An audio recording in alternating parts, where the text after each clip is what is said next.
जय श्रीमन नारायण। एह माया रूपी नगर में केहू केहू के ना होला, सब कोई अकेले आवेला, आ जब जाला तो अकेले चली जाला। जब भी कोनो जीव ए धरती माँ के गोद में आवेले तो अइला के बाद ही ओकरा सब कुछ मिलेला। आवते उनकर मतारी मिलेली, पिता मिलेले, भाई मिलेले, बहिन मिलेली, चाचा चाची, मामा मामी, मौसा मौती, सारा रिश्तेदार एहिजा अइला के बाद ही आउहे जीव जब जाले तो सारा रिश्तेदार हित नाता छोड़ के चली जाते। तो ऐसे एहिजा केहू केहू के ना होला। ई जौन भाई बंधु तका मित्र माई पिता भाई भौजाई के जौन रिश्ता बा बिना काम के हम मालिक स्वार्थ खाली छुपल बा। बस स्वार्थ के बस एक दूसरे की रिलेशन बनल बा। ऐसे एह काया के माया रूपी नगर से निकाल के परम पिता परमात्मा की ओर ले चली आ उनके में भजन कीर्तन करके अपना जीवन के कृतार्थ करी। आई बड़ा ही सुंदर साधक के भाव बा। परम पूजनीय आदरणीय हमनी के परम पांडे जी के लेखनी के भजन के भाव से रुआ तो आनंद ले।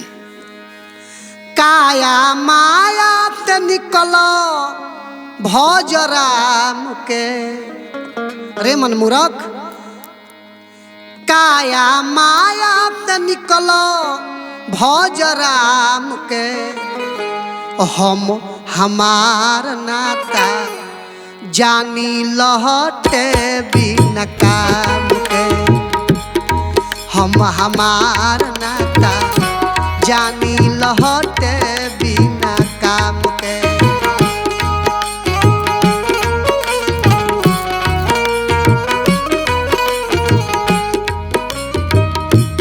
काया माया से निकलो, काया माया से निकलो भज राम के, हम हमार नाता जानी लहटे बिना काम के, हम हमार नाता जानी लहटे बिना काम के।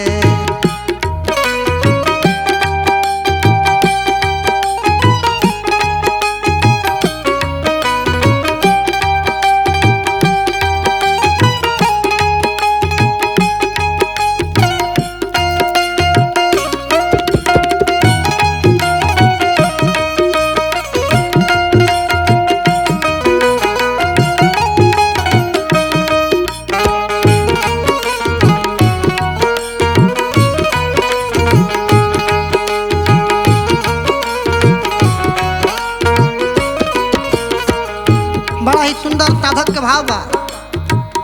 मतलब से साथी यही जा सब से बात, बूझी न तोहरे एक दिन लागी तह के डांटे।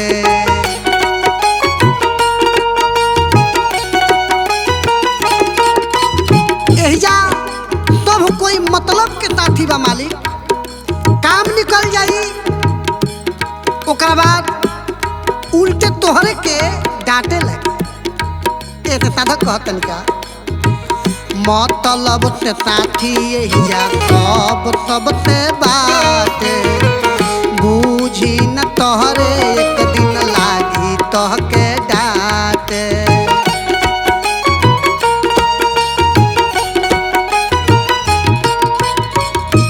बोलब के हूँ न बोली कदी नाम के, बोलब के हूँ न बोली कदी नाम के, हम हमार नाता जानी लहटे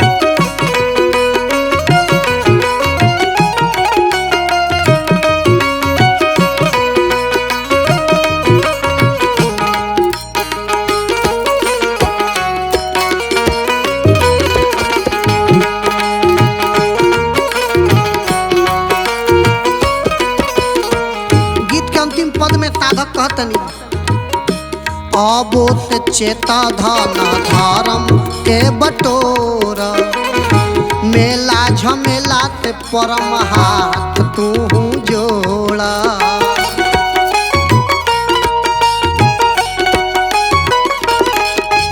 साधक अपन संदेश देतानी आ चेतावतानी कहतनी का अबोत चेता धन धर्म के बटोरा मेला झमेला ते परम हाथ तू जोड़ा।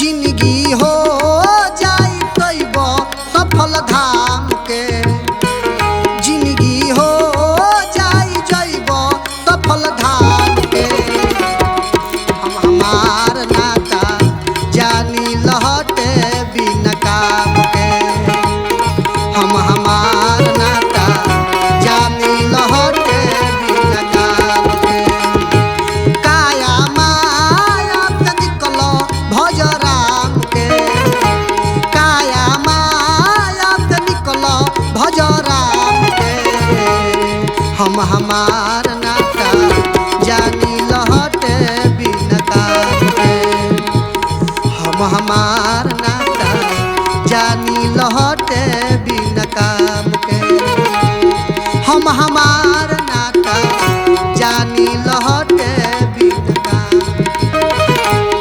हम हमार नाता जानी लहटे बिन काम के हम हमार